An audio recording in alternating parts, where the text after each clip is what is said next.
So, good morning, good afternoon, good evening, everyone, wherever you happen to be in the world today. Welcome, one and all, ladies and gentlemen, children of all ages, to Coffee Talk. That's right, it's time for Coffee Talk, where we will be discussing what is going on in the world today, taking a look at some snippets from the news and having a little bit of discussion. And of course, this is at Coffee Talk Live on YouTube, as well as at Prepper University on YouTube, simultaneously broadcasting on both channels at 2 p.m. Eastern Standard Time, Monday through Friday, usually. We'll see if we don't get interrupted this week because I haven't paid StreamYard yet. And then at Coffee Talk Chat on X, formerly known as Twitter, where I can put up memes that I would not be able to otherwise put up on YouTube anymore. And there's Dusty, everybody. For those of you who are watching, Dusty just jumped into the chair in the background there to keep me company. And of course, let's not forget Fistful of Radio, fistfulofradio.com, podcasting out of Atlanta, Monday through Thursday at 4 p.m. Eastern Standard Time and Friday at noon. So I'll go ahead and read through some of the comments because I do try to acknowledge as many people as I can. And I also try to read as many comments as I can for those who are listening and not watching. I see Helter is here today. Dragon is here today. SFDSL is here today. DSL, is that Disney Cruise Lines? Probably not, but that is what if you look up DCL, that's probably what you're going to find. Urban Angst is here. Brian is here. SF says, I'm not on X. Yes, I am at Coffee Talk Chat on X. At Coffee Talk Live is YouTube. I might have said it backwards. But yeah, the moniker is right there. Sven is here. Says, join the Air Force. It'll be lit. I'm sorry, too soon. Oh, yeah. And Bernab is here. Glad you could make it. Hey, my problems may be over soon. According to Publishers Clearinghouse, I may have already won. This is actually a Publishers Clearinghouse. Hold on, let me show you. I'll fold the thing there. That's my mail. Publishers Clearinghouse. Look, I could have won. My activation code is right there. I could. Does anybody actually win Publishers Clearinghouse? They've been around forever. I remember them when I was a kid, and you used to get the stickers because Publishers Clearinghouse was actually for getting magazine subscriptions in the 70s. And they had this massive sticker sheet that they would send you, and you're supposed to peel off the stickers for the magazines that you wanted and put them on the sheet and send it in to enter the contest. I don't think it works quite that way anymore. I don't know what they do now. I see Boogers has joined us here today. Glad you could make it, Boogers, as we get ready to dive into what is going on in the world today. And we'll start with the border and Biden. Dear old, sweet old, lovable old, reliable old, honest old, trustworthy, transparent, and on-the-job Biden. And this is an article from Politico. Biden to visit the southern border on Thursday, which will coincidentally be the same day that Trump goes. Now, I don't know off the top of my head if Donald Trump has been to the border before or not. I don't remember. I can't remember everything. I know Biden has never been there. Never. I don't think he's even ever been to Texas. Okay.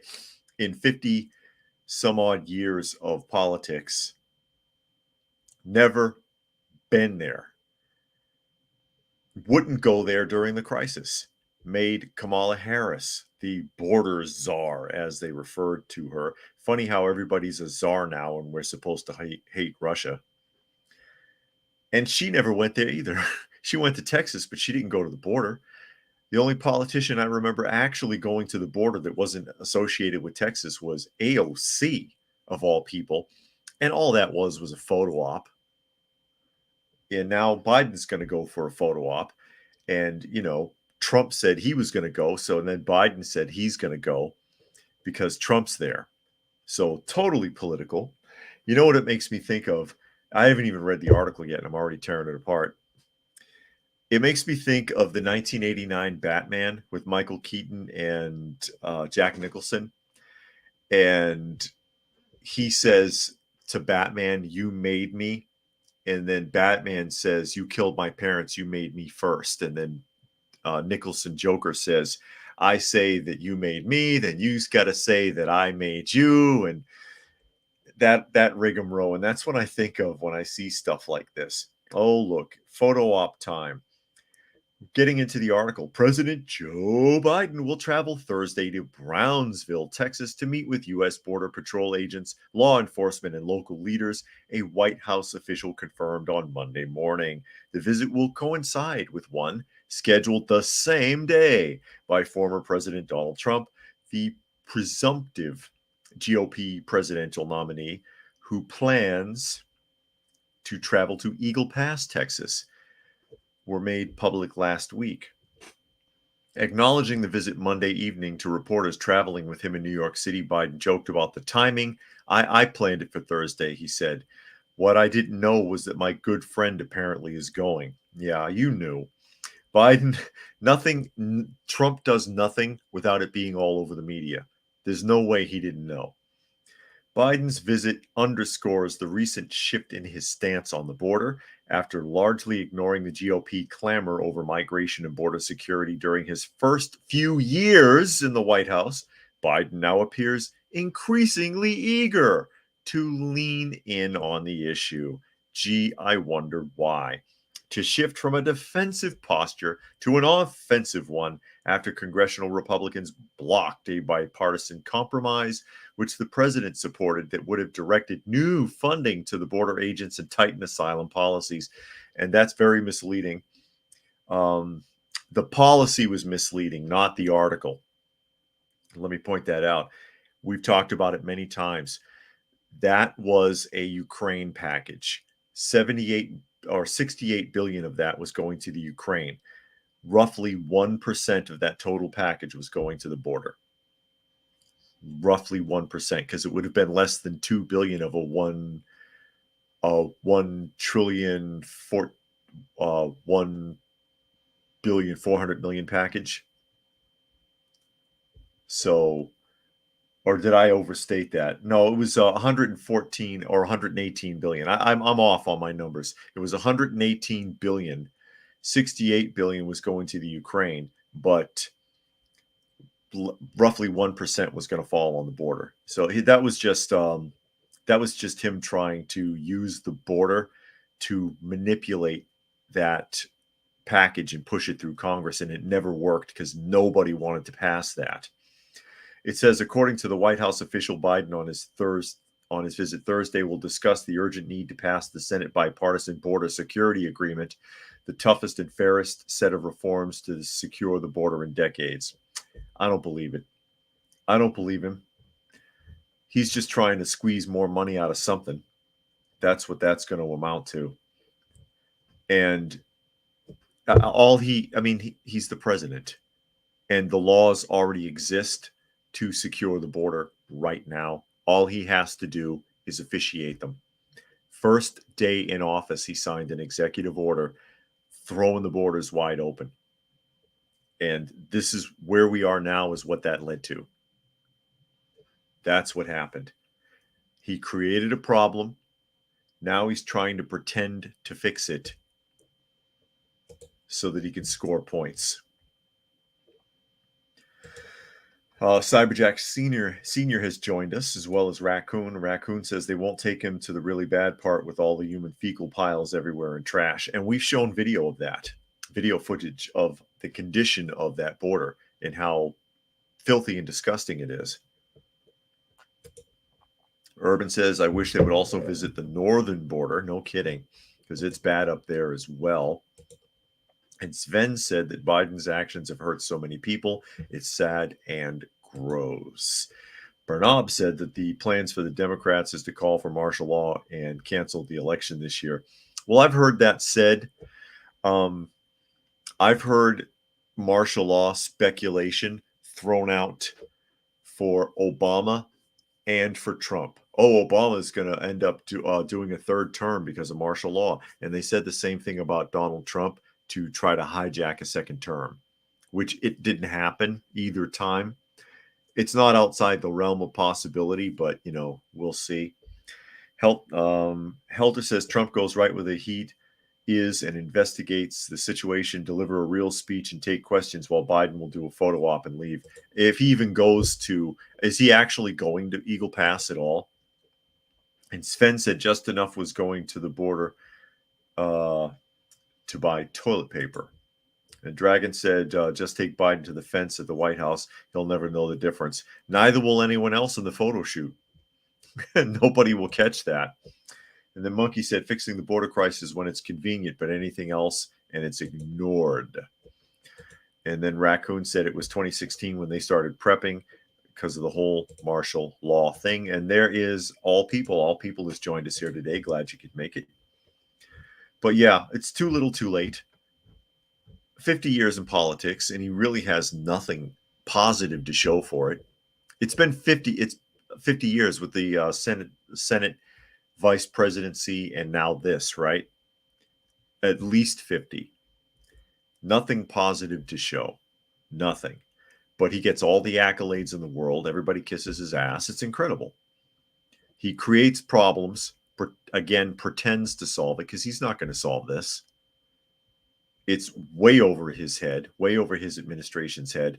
No one in his administration, no one in the current executive branch is going to be willing to do what's actually necessary to get the situation under control.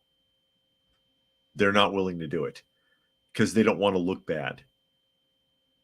They don't want to look bad. They don't want people in the media to point at them and say, oh, that's barbaric. How can you deport all these people or whatever? They're not going to do it. It's all for show. They'll attach the whole concept to needing more tax money, and then they'll tack on a whole bunch of bullshit, bills that don't need to be passed, money that doesn't need to be given out. That's what it's going to amount to. And it's sad. It's absolutely sad. Brian said that Rosie O'Donnell called for martial law after Trump got into office. Rosie O'Donnell hates Donald Trump. They've been feuding for decades. Long before he ever ran for president, they were feuding. I remember Donald Trump once, I believe it was the David Letterman show way back in the day. And they said that somebody said something bad about him. And he was like, was it Rosie O'Donnell? He was just waiting for it to be Rosie O'Donnell. Bernard said the amount of illegals entering the country will force a massive shutdown. And Take America would prefer the Marshall Tucker Band law, form of martial law. Marshall Tucker Band. A little bit of old school there. And here's something that we talked about a while back. We already did an article on this, but they're expanding now. We're going to jump to San Francisco. Texas to San Francisco, all aboard. And this is a Reuters article. San Francisco voting on using AI and drones and security cameras now to fight crime. And that's Mayor London Breed wasting taxpayer dollars. And this is reminiscent of an article that we read a couple of months back where they already authorized the use of robots in crime fighting. And all they have are those roving types of robots, remote control robots that you use for defusing bombs and things like that. But they can be equipped now with extensions on the tip of their arm to try to neutralize lethal offenders, which had already been experimented with in Texas with a small explosive on the tip of an arm that they killed somebody with. So San Francisco was all on board with that, and this is an expansion of that. Article reads, San Francisco will vote next week on a divisive ballot measure that would authorize police to use surveillance cameras, drones, and AI-powered facial recognition as the city struggles to restore a reputation tarnished by street crime and drugs. I wonder how that happened. The Safer San Francisco Initiative, that's the name of the project. Safer San Francisco Initiative. And this is another example of creating a problem and pretending to fix it. Formerly called Proposition E, is championed by Mayor London Breed, who believes disgruntled citizens will approve the proposal on Tuesday. Well, you know, if your citizens have had to suffer for long enough, they'll approve of damn near anything if they're willing to give up freedom for security, which is exactly the plan. Although technology fueled by Silicon Valley adjacent city decades long boom, residents have a history of being deeply suspicious. In 2019, San Francisco, known for its progressive politics, became the first large U.S. city to ban government use of facial recognition due to concerns about privacy and misuse. Breed, who is running for re-election in November, coincidence, played down the potential for abuse under the ballot measure, saying safeguards are in place. Really? Quote, I get that people are concerned about privacy rights and other things, but technology is all around us, she said in an interview. So yeah, it's here anyway, so screw you. It's coming whether we want it or not. And everyone is walking around with AI in their hands, with their phones recording and videotaping, Breed said. Yeah, but they're in control of that. Critics of the proposal contended it could hurt disadvantaged communities, here we go, and lead to false arrests, arguing surveillance technology requires greater oversight. Matt Cagle of the American Civil Liberties Union of Northern California, which opposes the measure, said anecdotal evidence from places where the technology has been used is alarming. Quote, we've heard about stories of Black folks primarily being arrested for crimes they didn't commit, having their lives derailed, said Cagle. But backers appear to believe that growing anger among residents over rampant car thefts and public drug use in San Francisco will translate into votes for expanded police powers. Yeah, you're going to increase the police's power, but not their presence. You're setting yourself up to be spied on, giving up freedom for an illusion of safety. San Francisco never got back on its feet after the pandemic, and some large businesses and retailers have closed, blaming crime and other ills. City pride has taken a hit from an exodus of highly skilled workers, an emptying of downtown due to remote work, and the proliferation of tent camps. If approved, the proposition would enable police to install security cameras in public places, use facial recognition and video surveillance, and deploy drones to assist officers. Why don't you just put your police force back on the streets? How about that? How about that? So you catch up catching up on a few comments here. Bernob says the people pulling the strings are counting on us to be divided. Always true. Nature Nerd said, from no arrest to technology arresting you, dystopian sci-fi. That's right. The TV is watching you back. Very Orwellian. Boogers says, anyone want to take bets on how long until the robots are hacked and they attack innocent people? That's not outside the realm of possibility. Helder said cops in San Francisco have realized that refusing to do their job leads to people voting to give them more money. The cops won't stop crimes that happen right in front of them. And Spectre says, I ran all the way here. What's the topic? Currently talking about San Francisco, expanding upon the use of technology to replace police, because they've already authorized the use of robots against lethal offenders, and that's already been approved, as far as I understand, a few months ago.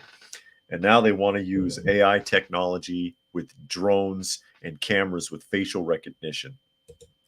Sven said nothing Democrats do works. Democrats push systemic racism and point at others when it goes to crap. And they did even attempt that in opposition to this proposal, claiming that it's going to target Black people. Not if they use Google AI. Then If that's the case, black people can do no wrong. Monkey said, funny how most of the major cities were all defunding the police when St. Floyd died in 2020 and all of a sudden want more police funding. Yeah, because that didn't work out too well, did it? When St. Jesus Floyd Lionheart St. Jesus Floyd the Lionhearted was killed. Spectre, are you the one that wanted to see my apron? Just throwing that out there really quick. But we're going to be seeing this everywhere. You know, all of these places want more cameras. They love the traffic cameras. Illinois is famous for that. With the traffic cameras everywhere, you make a wrong move any place in Illinois, you don't wait long enough at a stop sign, they will send you a ticket in the mail because the cameras are on every street corner in Illinois. It's crazy out there. You can do nothing right. You went under a yellow light too fast, you get a ticket in the mail. Monkey says they might have missed it yesterday. What intrigued me to join them originally, he's talking about the Masons there, was we had a little bit of a discussion about it. No, I was invited to. And I knew some of the guys. And I was like, yeah, okay, sounds interesting. You know, maybe it'll be interesting. Maybe the big mystery. And there is a lot of mystery and intrigue, but it's all smoke and mirrors. It really is. The guy who was the master of the lodge at that time kind of made that clear when he said the big mystery of or the big secret of the Masons is that there are no secrets. Basically, there's a big illusion of secrets and mystery on the outside of it, but if there ever was, it's not there anymore. They don't really do anything. And they have all these stories that they tell, like that they took credit for the Boston Tea Party. That they go, yeah, that was all Masons. There's no way to prove that. You don't know if anybody in the Boston Tea Party was a Mason. But that's the stories that they tell you. And it's like, is that true? Who knows? Who the hell knows? Maybe they were. I don't know, but it doesn't sound plausible. But the big secret is there is no secret, but everybody thinks there is. And that's the real mystery behind it. And they thrive on that because everybody's like, oh yeah, the Masons. Oh my God. Oh, the Illuminati. Oh, they're taking over the world. They have secret moon bases. They have an underwater city. Oh man. But yeah, I brought the apron out. I forgot who it was that asked if they could see it. So I can pull it out when you guys are ready. Nature Nerd says Democrats want to spike crime so people beg for security and then they can tighten security to the point of loosening freedoms for the average person, or losing, excuse me. We need to tread carefully. And people will gladly give up their freedom for the illusion of security. They think they're safe and they're not. Oh, we've got to do something because I'm in danger. Quit being a pussy and maybe you won't be in danger. I know that's mean. I know. Most things people could handle themselves if they weren't cowards. There is some truth to that. Not in every instance. And sometimes it's better to just walk away, honestly. But seriously, I mentioned this earlier, so I'll go ahead and dive into an article about her. It's Kamala Harris, and this is from Meow, MEAWW, Meow. Title, it's called Buying. Kamala Harris slammed for proposing federal payments to students for voter registration ahead of the 2024 elections. Yes, this came out of her mouth, and it would be illegal. It would be illegal. I'd be curious to see what direction this is going to go in. Washington, D.C., in a bid to invigorate voter registration across the nation, Vice President Kamala Harris convened with voting rights leaders on Tuesday, February the 27th, at the Indian Treaty Room of the Eisenhower Executive Office Building in Washington. The high-profile meeting was marked by Harris' unveiling of an ambitious strategy to incentivize student involvement in voter registration initiatives. Quote, "We've been doing work to promote voter participation for students. And for example, we have under the federal work-study program now allow students to get paid through federal work-study to register people and be nonpartisan poll workers," she began. If you're getting paid, you ain't nonpartisan, especially if it's the government, not a third party paying you. Quote again, "As we know, this is important for a number of reasons," Harris continued. One, to engage our young leaders. These people ain't leading us nowhere but down a deeper hole. In this process and activate them in terms of their ability to strengthen our communities, but also this is the work that we need to do, knowing that so many poll workers have left this work for a variety of reasons, which we will also discuss. She's reading that. There's no way she said that off the top of her head. If you ever heard her without a teleprompter or without a speech, she's almost as bad as Biden. She can't keep track of anything. It says Harris's proposal garnered attention in light of recent memorandum issued by the Department of Education providing clarity on the utilization of federal work study or FWS funding to support voter registration activities. The memorandum, published on Monday, underscored the department's stance on fostering civic engagement, stating the department is totally clarifying that FWS funds may be used for employment by a federal, state, local, or tribal public agency for civic engagement work that is not associated with a particular interest group.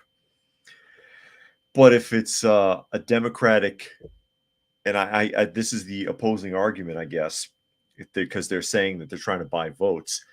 If the executive branch is a Democratic branch that is activating this funds to incentivize students to try to manipulate people into registering to vote, then you can argue that it's not neutral.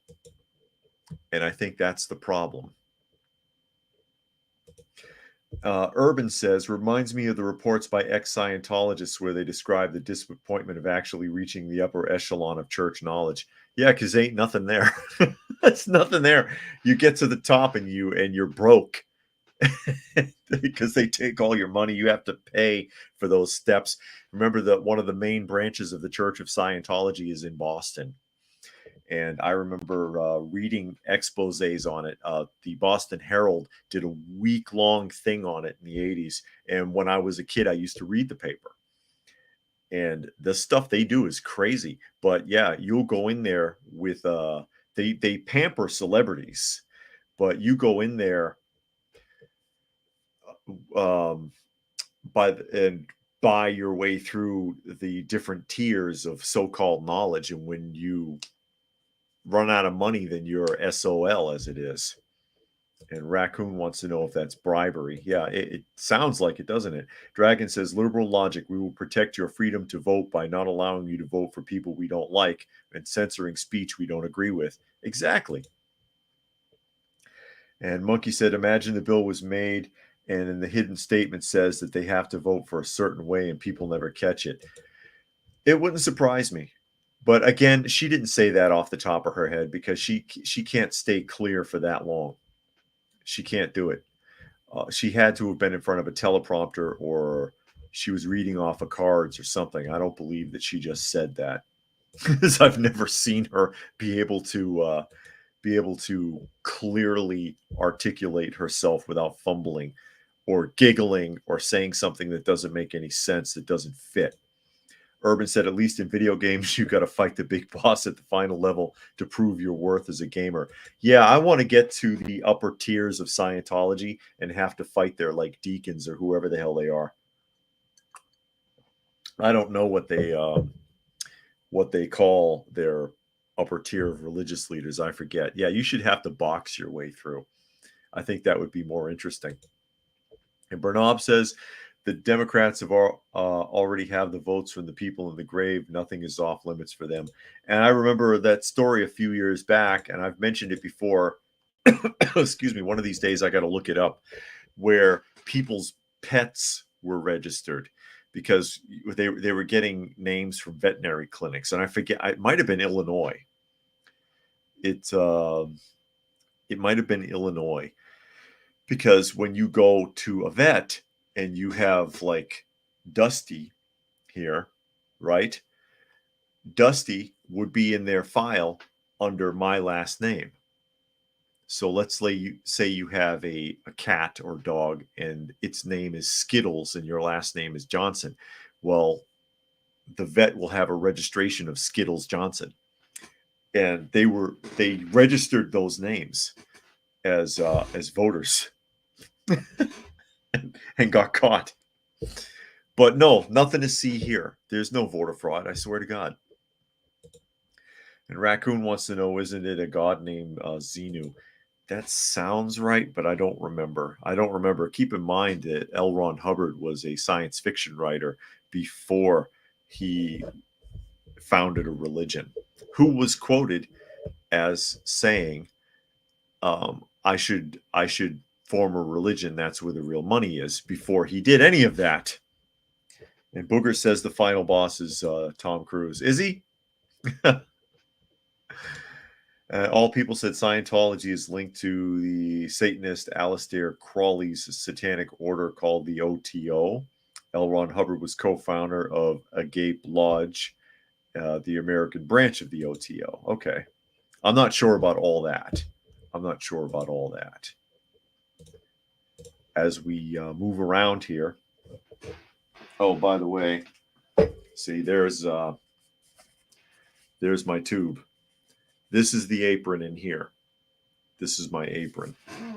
Yeah, final boss, Tom Cruise. Can I fight Oprah Winfrey too? On a box with Oprah Winfrey. And Nature Nerd says, what do you think about Saudi Arabia's line project? They started digging the construction, but it's going to be a multi-trillion-dollar abandoned mega project if they don't shrink the scale. It doesn't look like they're backing off. I've talked about the line before. I've done a few videos on it, actually. They've got the foundation in. It doesn't look like they're going to abandon it. But even if they did abandon the project, the main purpose of that project has already been accomplished, and that was to rout all of the tribes that were living in that area. They were brutal with the indigenous tribes. They slaughtered them. They burned villages. They made the remaining people refugees and drove them on into the desert. And the world yawned, said nothing about it. Nothing. There were activists from the Middle East that were down there, like on TikTok and stuff like that, filming this. So they were on YouTube filming and saying, hey, look, this is what's going on. Hey, look, they're bulldozing this village. Those people were killed. The world said nothing. Let that sink in. But nobody gives a damn about what happens in Saudi Arabia, right? I think they're going to pull it off. I think they're going to do the line. I think they're going to finish it. And it's going to be the world's largest ghetto is what's going to happen to it. As we bounce around here, another Reuters article, actually. Another Reuters article, and this is about the EU carbon tax. It says EU carbon border tax will do little to cut emissions, according to an ADB study. And this article struck me as interesting, and I'll tell you why in a minute. Here we go. European Union's plan to impose tariffs on high carbon imports could hurt developing countries in Asia, but is unlikely to lead to big reductions in greenhouse gas emissions, the Asian Development Bank said in a report published on Monday. The carbon border adjustment mechanism was introduced to address concerns that outsourcing of manufacturing has put large parts of the EU's supply chain beyond the reach of its emissions trading scheme, a situation described as carbon leakage. It was designed to level the playing field and make foreign suppliers pay the same carbon price as domestic ones, even if they are not subject to an ETS or carbon tax at home. ADB said CBAM was expected to cut Asian exports by the EU, particularly from Western and Southwestern Asia, with steel from India also likely to take a hit, basically driving prices on everything up because they're going to add a tax because of carbon footprints. Now, what the meat of the article, what I'm looking for here, is down where it starts with CBAM again.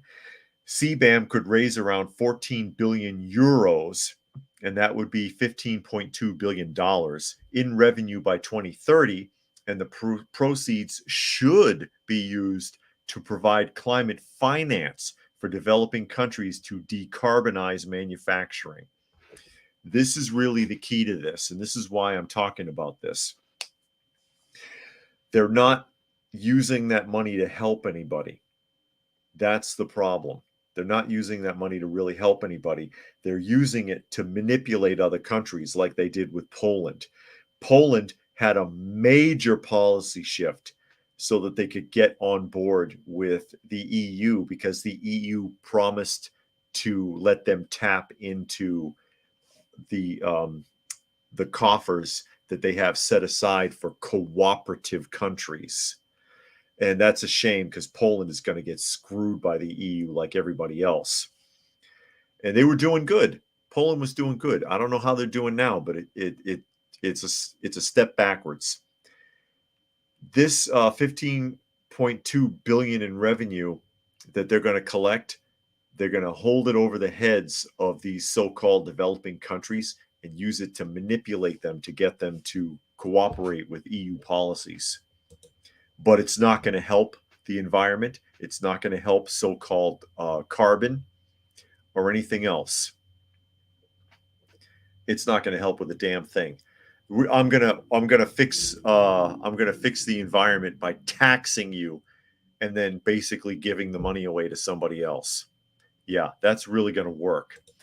And Bernab says, just so you know, China is building roads and bridges in South America. Check it out for yourself. Okay. And Sven says money and power is the goal of the green agenda and nothing else. I agree. Nature Nerd says carbon taxes is a way to up tax revenues. It's not about helping anyone or lowering emissions for that matter. And then one more here from Helter. It would only increase costs manifold, making already inflation battered economies more vulnerable, leading to a collective collapse. Yeah, it's not going to help anything. I don't care what Kerry says. You're not helping anybody by taking more of our money. It doesn't work.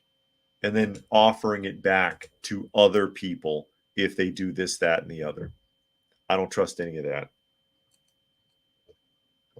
It's a way to screw people over. It's a way to rip people off. It's a way to make people more malleable, more easy to manipulate, more easy to control. Urban said the EU scenario reminds them of a book called Confessions of an Economic Hitman by John Perkins. I don't think I've read that. Excuse me. I don't think I've read that. Now, this is interesting. And this is more like crybaby policy. This is in Newsweek, and this is a story that circulated for a couple of days and dropped off. It says transmogrified senator storms out of the chamber after being called sir. And this is that Senator Danica Rome, a transmogrified candidate in Virginia. Article reads, transmogrified state senator stormed out of the chamber after she was incorrectly referred to as sir by the lieutenant governor. The Virginia Senator Danica Rome was seen, hold still, walking out of the chamber following the comment by Lieutenant Governor Winsome Earl Sears, who was a Republican. You know, I hate when they got to tell you people are Democrat and Republican in every sentence. What difference does it make? You're trying to create division with that. That's divisive. Earl Sears initially refused to apologize, but later made an apology to the chamber. It is never my intention to make anyone offended, Earl Sears said after a recess following the incident. I hope that others would consider that they would try not to offend me as well. We are all equal under the law. That's a really weak apology. I'm not here to upset anyone. I'm here to do the job the people of Virginia have called me to do, and that is to treat everyone with respect and dignity. Addressing separate parts of the chamber, she added, I apologize. I apologize. The incident occurred during a debate of House Bill 592 related to emergency regulations related to prescription drug price transparency. They used the word related twice in the same sentence. That's bad syntax. The bill passed the Virginia Senate with bipartisan support February 26th. In footage, Rome rose to ask Earl Sears how many votes for the bill would be required for it to pass with an emergency clause. That would be 4/5. Senator Earl Sears responded before she was asked by Rome what the exact number would be. The lieutenant governor added, yes, sir, that would be 32. And then Danica stormed out of the room because she was called sir. And that sounds really innocent. Yes, sir, that would be 32. That could be she misspoke. You know what I mean? Maybe she didn't intend to say that. Especially when you're talking about senators, they're going to be very politically correct if possible. And Danica Rome took it the wrong way and overreacted, which is my point, because I see this all too often with people like this. If you are so sensitive that someone calls you out of turn, that you're going to run away, then maybe you're not doing the right thing. Maybe something's wrong with your choices. Did that ever occur to you? You ever been called out of your name? When I was a little kid, I used to get called a girl. My hair was long when I was little, when I was like 7-ish, 7, 6, 7, 8 years old, whatever. And sometimes people would call me she, because when you're that young, looking back, when you're that young, often it can be confusing. It's depending upon how you're dressed. And I'd say, I'm a boy. And they're like, oh, okay, sorry. I didn't throw a tantrum. I didn't fall out on the floor, kicking and screaming and crying, or run out of the room. Oh, I'm not a girl. Because I knew I was a boy. If Danica really knew he was a girl, it wouldn't offend him. And again, speaking from experience from the interview series I did for the Boston Phoenix newspaper back in the early 90s, they are so absolutely fall out on the floor and throw a kicking, screaming tantrum, weak when it comes to anyone not playing along. Sorry, I know that may sound offensive to some people, but that's how it is. If you were that firm,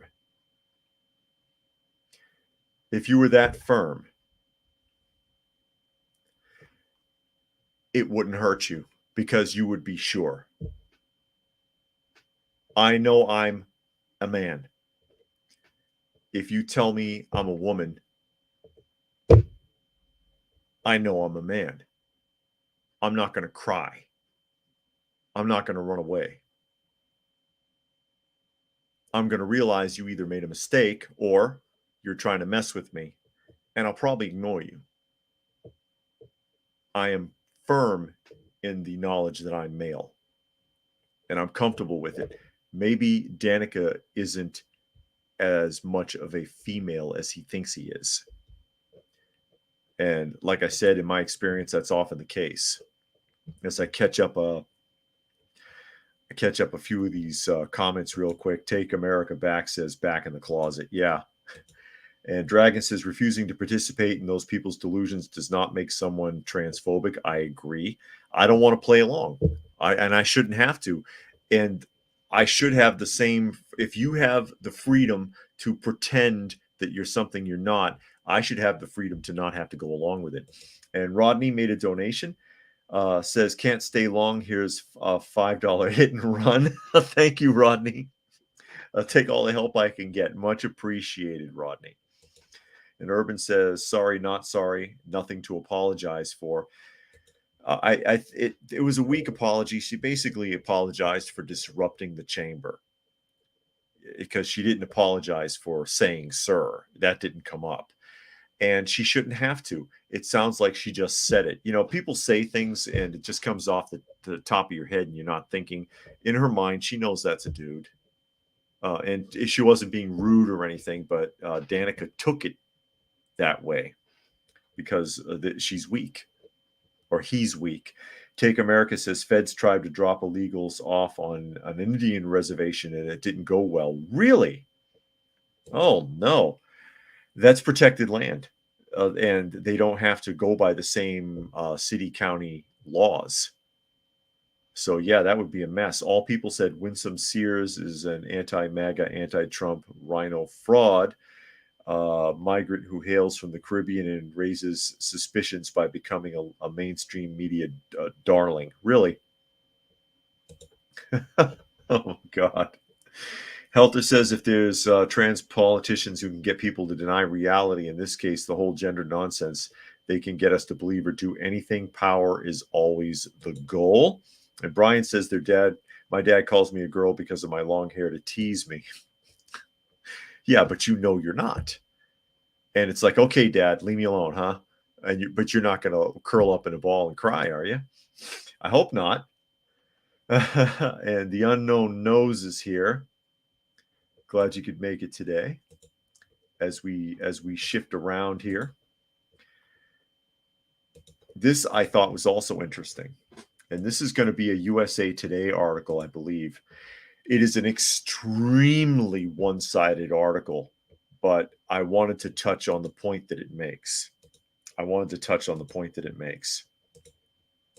So, USA Today, and they've gone from being a really innovative newspaper to just a rag. They're trash. You're better off reading the National Enquirer at this point. But because you remember they were the first all-color newspaper, and it came in the box when they still had newspaper machine boxes. You put the quarter in and get a paper out that was shaped like a big box with a stem because it was supposed to look like a television. That was the gimmick. And then, of course, you had that color splash page, so it looked like a TV, and that was a way for them to break into the newspaper market. Very innovative. Very innovative. Eric Peter says, these people are amusing. They want to be called a certain thing, but call straight people cis.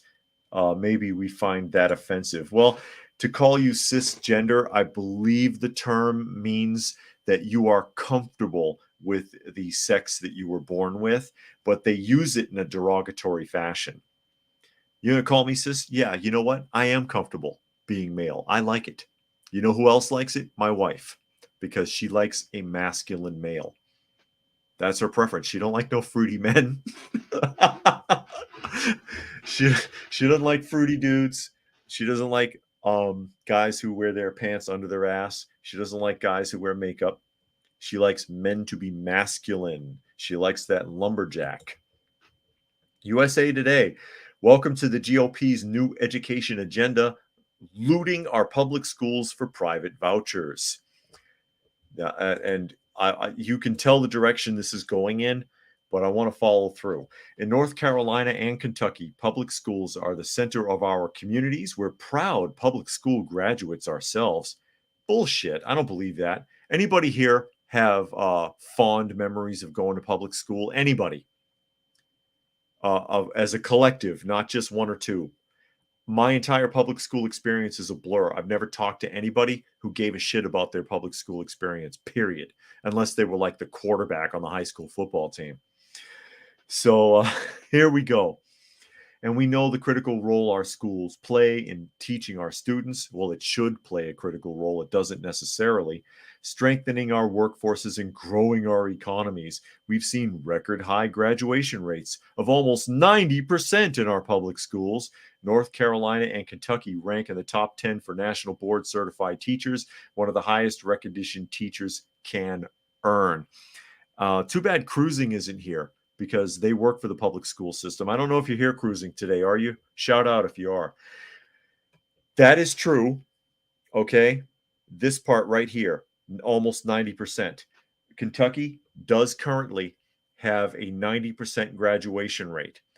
That is after they lowered their standards for like the 10th time in the last few years. If you keep lowering your standards, yeah, you can crank them out. Anybody ever thought of that? In Kentucky, we've seen significant improvement in elementary school reading, even with setbacks from the pandemic, like many states experienced. Again, if you lower your standard, you're going to see improvement because your standards have gone down. In North Carolina last year, public school students completed a record 325,000 workforce credentials in areas like information technology and construction. Are they working in those fields? Are they? I doubt it. The bottom line, our public schools are critical to our success, and an overwhelming number of parents are choosing them for their children. Most parents don't feel like they have a choice but to use public school because they either don't have the time for or can't, don't think they're intelligent enough to homeschool, and they don't think they can afford a private school as an alternative, which is what these voucher programs are for. It says that's why we're so alarmed that legislators want to loot our public schools to fund their private school voucher scheme. These vouchers instituted in the 50s and 60s by Southern governors to thwart mandatory school desegregation are rising again thanks to a coordinated plan by lobbyists, private schools, and right-wing legislators. Okay. I don't know if that's true or not, that it was invented in the 50s and 60s to get around desegregation, but what's that got to do with the fact that vouchers are available in almost every state? Did I miss something? Did I miss something? And if they are going to take your tax dollars by force and dump it into the public school, if I have a kid and you've taken 4,000 or 5,000 in taxes from me, again, I think it's something like 87% of the taxes, the property taxes we pay, go to public schools where we are in Georgia. When we were in Illinois, something like $7,000 or $8,000 worth of the money that they took in our property taxes for our house, because it was a lot, went to the public school system when we didn't even have a kid in public school. Okay. If there's an option for you to give me that money back so I can put the kid where I want, I think I should have that right, since it's my damn money in the first place. How about that? How about I don't want my kid in your socio-political indoctrination center learning how to put on makeup, being taught that there's something wrong with him because he's not dark enough? Maybe I don't want that. Maybe I want to control what my kids learn instead of having it forced on them. And I believe it was Maryland. I've talked about this a few times because I read the article initially a few months back where something like 97, 98% of the parents signed the waiver to opt their students out of LGB alphabet studies. And so the school board voted to take away the parents' rights to opt students out of a program to force the kids back into them. That's what our tax dollars are going for. And they act like vouchers are a scheme. If your state has vouchers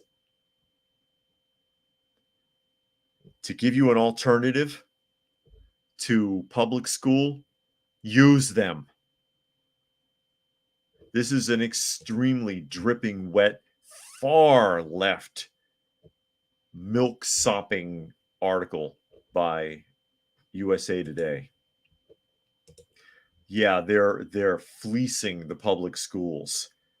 They're stealing from the public school system, looting public schools to provide vouchers so that, God forbid, a parent can get an alternative learning experience for their child instead of the indoctrinated one that you're having to suffer through in public school. Catching up a few comments because I'm sure I'm way behind here. Take America says that's how we kept boys from getting fruity. Okay. Let me catch up here. Let me catch way up. I'm trying to. Cruising says they're here on hold with a student and a parent trying to get them some help, but half those kids graduating probably can't read. Yeah, I've been through a lot of that myself, especially working with the Juvenile Justice Authority. Kids graduating high school with 3.8, 4.0 grade averages can barely read, no reading comprehension skills. If they can read, can't count money, can't do basic addition and subtraction. It's pathetic. Cruising says the surge in technology and utility training as part of public school programming is just about the only good thing going on in public schools in some areas. Thanks, Cruising. Urban says American classroom, you can graduate, get your participation trophy, and still be functionally illiterate. That's true. And Urban says they had to look up the word illiterate to make sure it was a double a double L. Okay. Brian said they remembered my reasons not to wear makeup video. Oh yeah, I don't like makeup on women. I don't think it's attractive. It's bad for their skin. It's unattractive. It smells funny. You can't touch them. I don't know why. I know a lot of guys don't actually like it. I mean, it looks fine in a photograph or something, but as far as like, okay, this is my girlfriend, this is my wife, this is my fiance, I don't want her all done up, makeup and eyelashes and wig and acrylic nails and bullshit. All that fakery. Be who you are. Be who the hell you are. I hate that. I hate that. Urban says cosmetics are made from some pretty gross things. FYI. Yes, they are. There's some scary stuff in there, including blood plasma and placenta from animals. Read those ingredients. I am not kidding. I am not kidding. But yeah, this is an offensive article to me, but I just wanted to make the point. Again, North Carolina does have a 90% graduation rate currently. I think it's 90.7 or something like that. 90.7 or 90.6. But lowering your standards so that you can get them out the door, it's not a good thing. It's not a good thing at all. And okay, they top 10 for national board certified teachers. So what? If they're teaching your indoctrinated garbage, what's the point? North Carolina school students completed a record 325,000 workforce credentials in areas like information technology and construction. Do they have jobs? And are you I know Kentucky has a job corps. I don't know if North Carolina does off the top of my head, but I do know that they will count local programs like that and take credit for it, the public school. So I don't know if those numbers are true or not. I really don't. And Cruising says we have an 89.5 graduation rate, and easily 10% of that is kids going to alternative high schools where somehow kids get 12 credits in 1 year when they failed working only 6 credits a year previously. And as you recall, I had mentioned that I had briefly worked with Cap City or Capital City High School in Topeka, which is a court-ordered school for badass kids. And the principal off the record told me, and he said it was off the record, that they're basically a 99% or better failure rate. The kids graduate, but they're failures. They're not going anywhere. They don't accomplish anything after leaving the school. That's scary. That is scary. But that is the situation. as it is. So with that, we're at the top of the hour. So I'm going to go ahead and start signing out. There's Dusty again. For those of you who are keeping track visually, this is at Coffee Talk Live on YouTube as well as at Prepper University. And you can find me there. Please do subscribe if you have not. Also at Coffee Talk Chat on X, formerly known as Twitter. Urban says, out of curiosity, is the high graduation rate inversely related to the low crime rate? No, I'm sure the crime rate is no different for the graduation rate. I'm sure it doesn't change anything, because if it's a bunch of ratty kids with thug mentality who aren't working, you're going to have the same problem. And there's Chris, didn't know you were there. It says, thank you for the hour. Thank you for joining us.